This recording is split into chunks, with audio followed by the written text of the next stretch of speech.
ദിവസങ്ങൾ കടന്നുപോകെ അപ്പുവിൻ്റെ അവസ്ഥ മോശമായി തുടങ്ങി. ഒരു മണവും പെണ്ണിന് പിടിക്കാതെയായി. ആർക്കും കിട്ടാത്ത മണമൊക്കെ അവൾക്ക് കിട്ടും. പ്രത്യേകിച്ച് കോഫിയുടെ മണം. അപ്പോൾ തന്നെ ഓടും ബാത്റൂമിലേക്ക്. അതോടെ കോഫി എന്ന വാക്ക് അപ്പു കേൾക്കെ ആരും പറയുക പോലും ചെയ്യാതെയായി. ചിലപ്പോഴൊക്കെ വൊമിറ്റിംഗ് ക്ഷീണവും കാരണം വല്ലാതെ തളർന്നു പോകുന്നവർക്ക് ഹോസ്പിറ്റലിൽ കൊണ്ടുപോയി ട്രിപ്പിടേണ്ട അവസ്ഥയുമായി. എന്തെങ്കിലും ഒന്ന് വായിലേക്ക് വെച്ചാൽ മതി, അപ്പോൾ തന്നെ അത് അതേപടി പുറത്തേക്ക് തള്ളും. പെണ്ണില്ലെങ്കിൽ ആകെ ഒരു പരവേശമാണ്. ഇതൊക്കെ കാണെ അവളേക്കാൾ തളർന്നു പോകുന്നത് കാശിയാണ്. അപ്പുവേ, കാശേട്ടൻ്റെ പൊന്ന്, ഈ ജ്യൂസ് ഒന്ന് കുടിക്കടാ കുഞ്ഞെ.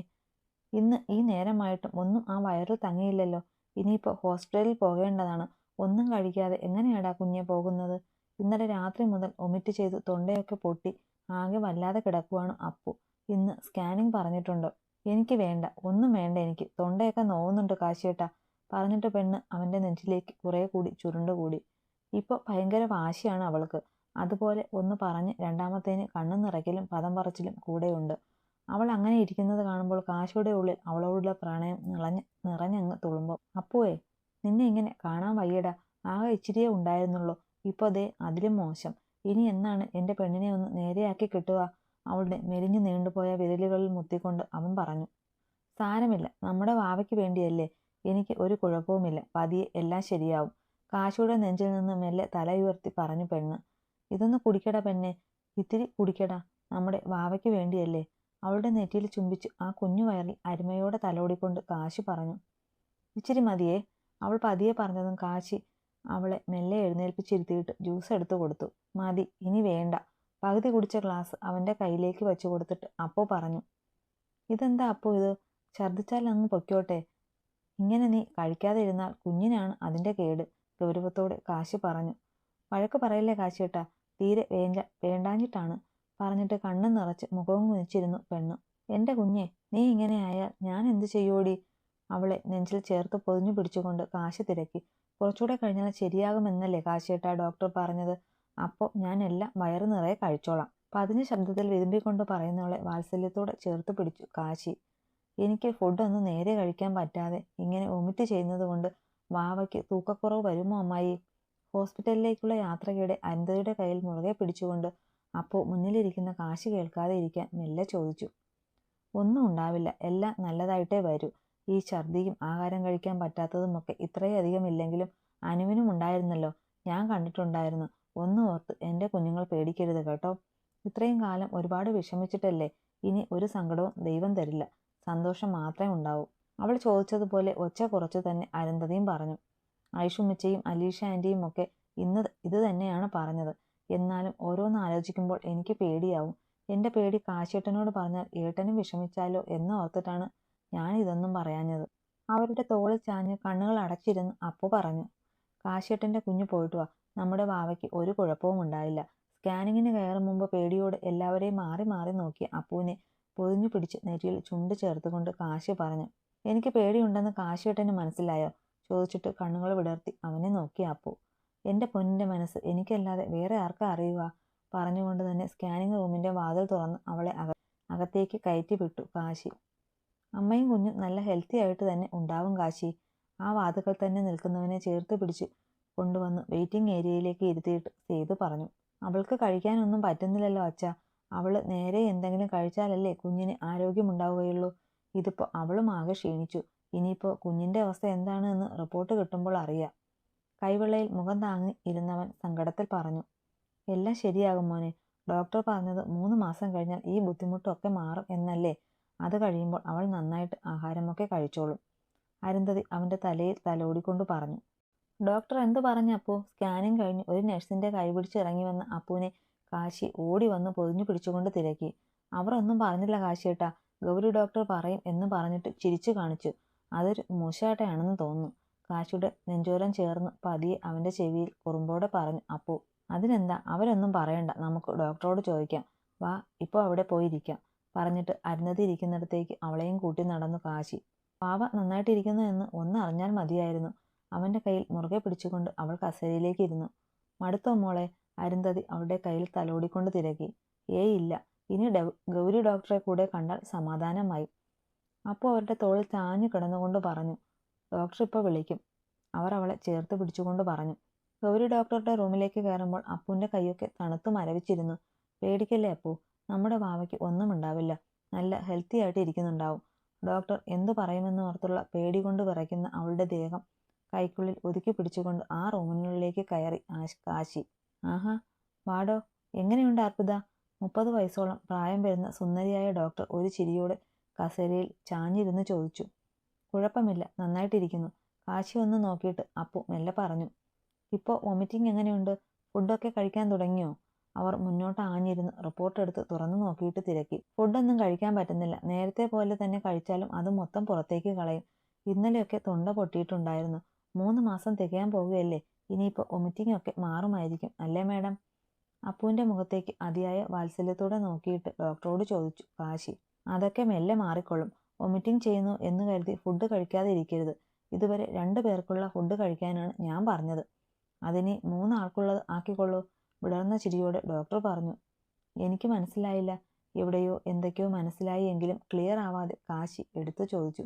അർപ്പിതയുടെ വയറ്റിൽ 2 കുഞ്ഞുങ്ങളാണുള്ളത്. ഇത്തിരി വൈകിപ്പിച്ചു നിങ്ങളെ സങ്കടപ്പെടുത്തി ദൈവം ഇപ്പോൾ അറിഞ്ഞു അനുഗ്രഹിച്ചിട്ടുണ്ട്. കുഞ്ഞുങ്ങൾ നല്ല ഹെൽത്തി ആയിട്ട് ഇരിക്കുന്നു, ഒന്നും പേടിക്കണ്ട. ഇനി എത്ര വൊമിറ്റ് ചെയ്താലും ഫുഡ് കഴിക്കണം കേട്ടോ അർപ്പിത? പകച്ച് കണ്ണ് നിറച്ച് തന്നെ നോക്കിയിരിക്കുന്നവളെ കാണെ ചിരിയോടെ തന്നെ ഡോക്ടർ പറഞ്ഞു. അപ്പു മറുപടിയൊന്നും പറയാതെ വിങ്ങി കരഞ്ഞുകൊണ്ട് അവന്റെ തോളിൽ മുഖം അമർത്തി. അപ്പു, ഡാ മോളെ, കാശി അവളെ ചേർത്ത് ഒതുക്കി പിടിച്ചുകൊണ്ട് വിളിച്ചു. എനിക്കൊന്നുമില്ല കാശേട്ടാ. പെട്ടെന്ന് എൻ്റെ വയറ്റിൽ 2 പാവകൾ ഉണ്ടെന്ന് കേട്ടപ്പോൾ എനിക്ക് സന്തോഷം കൊണ്ട് കണ്ണു നിറഞ്ഞു പോയതാണ്. അവന്റെ തോളിൽ നിന്ന് മുഖമുയർത്തി കാശിയെയും ഡോക്ടറെയും നോക്കി ചിരിച്ചുകൊണ്ട് അപ്പു പറഞ്ഞു. വേറെ മെഡിസിൻ ഒന്നും തൽക്കാലം വേണ്ട, ഇപ്പോൾ കഴിക്കുന്നത് തന്നെ തുടർന്നാൽ മതി കേട്ടോ. പക്ഷേ ഫുഡ് കഴിക്കാൻ ഒരു മടിയും കാണിക്കരുത് കേട്ടോ. അപ്പോൾ കുറേശ്ശെ കഴിക്കണം. റിപ്പോർട്ടൊക്കെ ഫയലിൽ വെച്ച് പോകാൻ എഴുന്നേറ്റവരോട് ഡോക്ടർ ഗൗരി സ്വതവേയുള്ള പുഞ്ചിരിയോടെ പറഞ്ഞു. കഴിച്ചോളാം, അപ്പു സന്തോഷത്തോടെ പറഞ്ഞുവെങ്കിലും അപ്പോഴും ആ കണ്ണുകളിൽ നനവൂറി നിൽക്കുന്നത് അവർ രണ്ടുപേരും ഒരുപോലെ കണ്ടു. കാശിയേട്ടൻ്റെ അപ്പൂട്ട ഡോക്ടറുടെ റൂമിന് പുറത്തേക്ക് ഇറങ്ങിയ നിമിഷം തന്നെ അപ്പുവിനെ വാരിയെടുത്ത് നെഞ്ചിൽ ചേർത്ത് ആ മുഖമാകെ ചുംബിച്ചുകൊണ്ട് കാശി നിറഞ്ഞു തൂവുന്ന മിഴികളോടെ വിളിച്ചു. ഡോക്ടറെ കാണാൻ കാത്തിരിക്കുന്നവരിൽ ചിലരൊക്കെ ആ കാഴ്ച ചിരിയോടെ നോക്കി. മറ്റു ചിലർ നാണത്തോടെ നോട്ടം മാറ്റി. എന്താ മക്കളെ, എന്താ ഡോക്ടർ പറഞ്ഞത്? കെട്ടിപ്പിടിച്ചു നിന്ന് കണ്ണുനീർ പൊഴിക്കുന്ന രണ്ടിനെയും പേടിയോടെ മാറി മാറി നോക്കി ചോദിച്ചു സേതു. അരുന്ധതിയാണെങ്കിൽ ഭയം കൊണ്ട് തളർന്നു പോയതുപോലെ കസേരയിൽ തന്നെ അമർന്നിരുന്നു പോയി. അച്ഛാ, കാശി നിറഞ്ഞ മനസ്സോടെ വിളിച്ചു. എന്താടാ മോനെ, എന്താ ഡോക്ടർ പറഞ്ഞത്? അയാൾ വേവലാതിയോടെ തിരക്കി. പേടിക്കാനൊന്നുമില്ല അപ്പു, അവളുടെ വയറ്റിൽ 2 പേരുണ്ടെന്ന് പറഞ്ഞുകൊണ്ട് കാശി സന്തോഷം കൊണ്ട് അയാളെ ചുറ്റിപ്പിടിച്ചു കവിളിൽ മുത്തി. ആണോ മോളെ, സത്യാണോ? അയാൾ ആകാംക്ഷയോടെ തിരക്കി. അപ്പു പുഞ്ചിരിയോടെ മൂളി. ആദി, താൻ കേട്ടില്ലേ? അടക്കാൻ കഴിയാത്ത സന്തോഷത്തോടെ സേതു അവരോട് ചോദിച്ചു.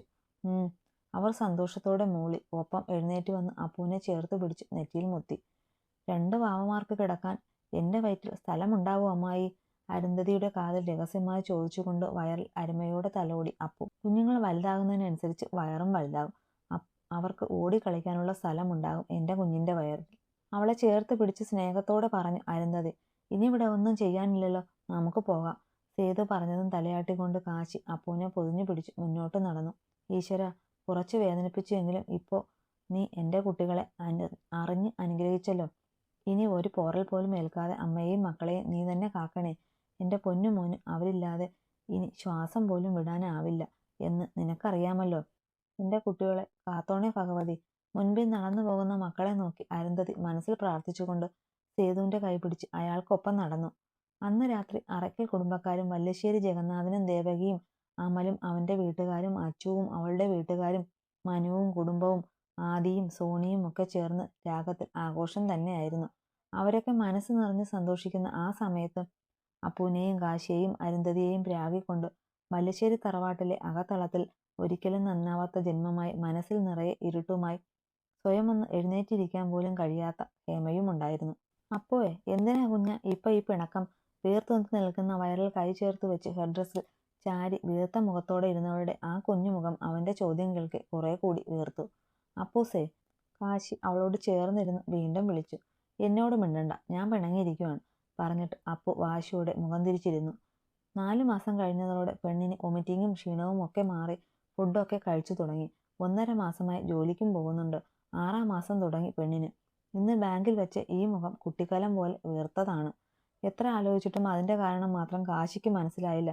അല്ലെങ്കിലും ഇപ്പോൾ വന്ന് വന്ന് പെണ്ണിന് പിണങ്ങാനും കരയാനും ഒന്നും പ്രത്യേകിച്ച് കാരണമൊന്നും വേണ്ടല്ലോ. അവളുടെ ആ പിണങ്ങിയുള്ള ഇരിപ്പ് നോക്കി ഓരോന്ന് ഓർത്തുകൊണ്ട് അവൻ അവളുടെ അടുത്തേക്ക് ഒന്നുകൂടെ നീങ്ങിയിരുന്നു. പെണ്ണിനെ ചുറ്റിപ്പിടിച്ചു. നമ്മളെ തൊടണ്ട, നമ്മൾ മൂന്നും അച്ഛയോട് പിണക്കമാണെന്ന് പറയ് കുഞ്ഞൂസുങ്ങളെ പറഞ്ഞുകൊണ്ട് കൂർത്ത മുഖത്തോടെ കാശിയെ നോക്കിയിട്ട് മുഖം വെട്ടിച്ചിരുന്നു പെണ്ണു. എന്തിനാ പിണക്കമെന്ന് പറയടാ, അല്ലാതെ അച്ഛ എങ്ങനെ അറിയും? അമ്മ ഇങ്ങനെ മിണ്ടാതിരുന്നാൽ അച്ഛയ്ക്ക് സങ്കടമാവും എന്ന് പറഞ്ഞു കൊടുത്തേ അച്ഛയുടെ പൊന്നുമണികൾ. മുഖം താഴ്ത്തി അവളുടെ വയറിൽ ചുണ്ടമർത്തി വെച്ചുകൊണ്ട് കാശി പറഞ്ഞു. നമ്മളോട് മിണ്ടണ്ട പറയ്. പോയി ആ രമ്യയോട് മിണ്ടട്ടെ. ചെക്കനെ തട്ടി മാറ്റി കണ്ണൊക്കെ നിറച്ചുകൊണ്ട് അപ്പു പറയെ. കാര്യം മനസ്സിലായ കാശി നാവൊന്ന് കടിച്ചുകൊണ്ട് നേരെയിരുന്ന് പെണ്ണിന്റെ കനപ്പിച്ച മുഖത്തേക്ക് നോക്കി.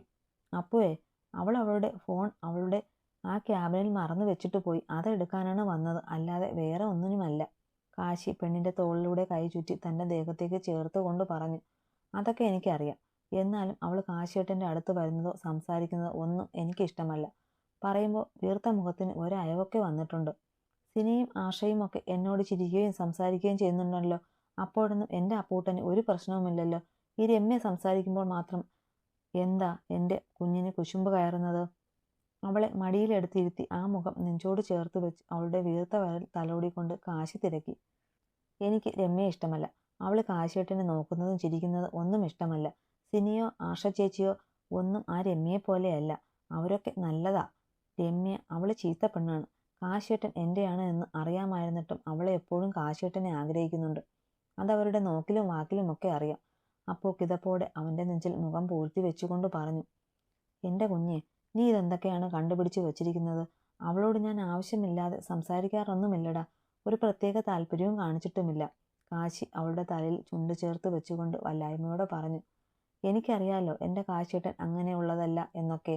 എന്നാലും അവളുടെ ഇമാതിരി പ്രവൃത്തി കാണുമ്പോൾ നമ്മുടെ കുഞ്ഞൂസുങ്ങൾ പറയും അച്ഛയോട് പിണങ്ങാൻ. സങ്കടവും പിണക്കവും ഒക്കെ മാറി തെളിഞ്ഞ മുഖത്തോടെ കള്ളത്തരം നിറഞ്ഞ കണ്ണുകൾ മാത്രം ഉയർത്തിയുള്ള കുറുമ്പ് പിടിച്ച നോട്ടം നോക്കി പെണ്ണ്. ഉവ്വടി, ഇനി എൻ്റെ പിള്ളേരെ പറഞ്ഞോ കൂശുമ്പി? അവളുടെ ഉരുണ്ട കവളിൽ അമർത്തി ഉമ്മവച്ചുകൊണ്ട് അതിയായ സ്നേഹത്തോടെ കാശി പറഞ്ഞു. അപ്പൂസേ, പെണ്ണിനെ പൊതിഞ്ഞു പിടിച്ചുകൊണ്ട് അവൻ വിളിച്ചു. നല്ല സുഖത്തിൽ അവൻ്റെ മടിയിൽ നെഞ്ചിൽ മുഖം ചേർത്ത് വച്ചിരുന്നവൾ മെല്ലെ ഒന്ന് മൂളി.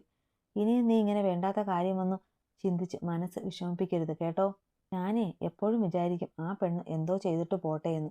പക്ഷേ അവൾ കാശിയേട്ടനെ നോക്കിയിരിക്കുന്നത് കാണുമ്പോൾ ദേഷ്യവും സങ്കടവും ഒക്കെ വരും. കാശിയേട്ടൻ എൻ്റെ അല്ലേ, പിന്നെ എന്തിനാ ആ പെണ്ണ് ഇങ്ങനെ നോക്കുന്നത്? അവൻ്റെ നെഞ്ചിൽ ചുണ്ടമർത്തി പറയുമ്പോൾ പോലും അവളുടെ കണ്ണുകൾ ഈറനായി. എൻ്റെ അപ്പൂട്ടാ, നിന്നെ ഞാൻ എന്താടി ചെയ്യണ്ടേ? എന്നെ നിനക്കറിയില്ലേടേ? നീയല്ലാതെ വേറെ ഒരു പെണ്ണും എൻ്റെ ജീവിതത്തിൽ ഉണ്ടായിട്ടില്ല എന്നും ഇനി ഒരിക്കലും ഉണ്ടാവില്ല എന്നും നിനക്കറിയില്ലേ കുഞ്ഞാ? അവളുടെ വയറിലെ കുഞ്ഞൂസങ്ങളുടെ അനക്കം തോന്നുന്ന ഭാഗത്തൊക്കെ കൈവച്ച് അവരുടെ നേർത്ത അനക്കം ശ്രദ്ധിച്ചുകൊണ്ടവൻ തിരക്കി. അതൊക്കെ എനിക്കറിയാം. എന്നാലും ഒരു ഇത് ഇപ്പോൾ എനിക്ക് സങ്കടമൊന്നും സഹിക്കാൻ പറ്റുന്നില്ല. അതുകൊണ്ടാ. പല്ല് 32 കാണിച്ചൊരു ചിരിയോടെ അപ്പു പറഞ്ഞു. ഡോക്ടർ പറഞ്ഞില്ലേ, പെട്ടെന്ന് സങ്കടം വരുന്നതും കരയുന്നതുമൊക്കെ ഇപ്പോഴത്തെ മൂഡ് സ്വിങ്സ് കൊണ്ടുണ്ടാകുന്നതാണ്. ഡെലിവറി കഴിയുമ്പോഴൊക്കെ ശരിയാകും എന്നൊക്കെ. ഇനിയിപ്പോൾ അതൊന്നും ഓർത്ത് എൻ്റെ കുഞ്ഞ് വിഷമിക്കണ്ട. അവളുടെ മുഖം പിടിച്ചുയർത്തി ആ മുഖമാകെ കണ്ണുകൾ പായിച്ചു കൊണ്ടവൻ പറഞ്ഞു. ആ നോട്ടം കാണെ അവൻ്റെ കഴുത്തിലേക്ക് മുഖം അമർത്തി വെച്ചവൾ കിടന്നു കളഞ്ഞു. എൻ്റെ കുറിഞ്ഞു പൂച്ചയ്ക്ക് ഇപ്പോൾ ഭയങ്കര കള്ളത്തരമാണല്ലോ. ചിരിയോടെ പറഞ്ഞുകൊണ്ടവൻ അവളെ ബെഡിലേക്ക് മെല്ലെ ചായച്ചു കിടത്തി വയറിൽ അമരാതെ ആ ചുണ്ടിലേക്ക് ചുണ്ടുകൾ ചേർത്ത് നുണഞ്ഞു. ദിവസങ്ങൾ കടന്നുപോകെ അപ്പുവിനെ പ്രസവത്തിന് കൂട്ടിക്കൊണ്ടു പോകൽ ചടങ്ങ് നടത്തണമെന്ന് അറക്കലുള്ളവൾ ആഗ്രഹം പ്രകടിപ്പിച്ചു. ജഗന്നാഥനും ദേവകിയും തന്നെയാണ് ആദ്യം അതേ കാര്യം പറഞ്ഞു വന്നത്. അതൊരു കാരണവശാലും സമ്മതിക്കില്ല എന്ന് കാശി തീർത്ത് പറഞ്ഞിരുന്നു. എന്നാൽ അറക്കലുള്ളവരോട് അത് പറയാനും അവനെ കൊണ്ടായില്ല. കാശി എന്താ മറുപടിയൊന്നും പറയാത്തത്? കാര്യമൊക്കെ പറഞ്ഞു കഴിഞ്ഞ് അബൂബക്കർ തിരക്കി. അതിപ്പോൾ കൂട്ടിക്കൊണ്ടു പോകുക എന്ന് പറയുമ്പോൾ എനിക്ക് എന്താണ് പറയേണ്ടത് എന്നറിയാതെ അവൻ വെപ്രാളത്തോടെ അപ്പുവിനെ നോക്കിക്കൊണ്ട് അവരോട് തിരക്കി. കൂട്ടിക്കൊണ്ടു പോകുക എന്ന് പറഞ്ഞാൽ ഞങ്ങളുടെ വീട്ടിലേക്കാണ് അളിയ. അവിടെ ആകുമ്പോൾ ഹോസ്പിറ്റലിൽ പോകാനും വലിയ ദൂരമൊന്നുമില്ലല്ലോ. കാശിയെ നോക്കി ചിരിയോടെ ഫായിസ് പറഞ്ഞു. അവിടെ ആകുമ്പോൾ അലീഷയും അമ്മവും ഒക്കെ ഉണ്ടല്ലോ മോളെ നോക്കാൻ. ഐഷുമ്മ അപ്പുവിനെ ചേർത്ത് പിടിച്ചുകൊണ്ട് പറയവേ അപ്പുവിനെ എല്ലാവരും കൂടെ തന്നിൽ നിന്ന് പറിച്ചെടുത്ത് കൊണ്ടു പോവുകയാണോ എന്നൊരു ചിന്തയിൽ കാശിയുടെ മുഖം ഇരുണ്ടുപോയി. അവിടെ ചെന്നാലും പിറ്റേന്ന് ഞാനിങ്ങ് തിരികെ കൊണ്ടുപോരും. എനിക്കിവിടെ നിന്നാൽ മതി. എൻ്റെ കാശിയേട്ടനെ നോക്കൂ. കാശിയേട്ടനെ വിട്ടിട്ട് ഞാൻ എവിടെയും നിൽക്കില്ല. ഐഷുമ്മയുടെ കൈ മാറ്റി സെറ്റിയുടെ അറ്റത്തിരുന്ന കാശിയുടെ അടുത്ത് വന്ന് അവനോട് ചേർന്നിരുന്നു അവൻ്റെ ഇടത് കൈയിൽ ചുറ്റിപ്പിടിച്ച് തോളിൽ മുഖം ചായച്ചു വെച്ചുകൊണ്ട് അപ്പു പറഞ്ഞു. കാശി നനവുറിവെന്ന മിഴികളോടെ അവളെ ഒന്ന് നോക്കി. പിന്നെ ചുറ്റിലുമിരിക്കുന്നവരെ പോലും മറന്നുകൊണ്ട് അവളെ ചുറ്റിപ്പിടിച്ചു നെറ്റിയിൽ ചുണ്ടമർത്തി വെച്ചു.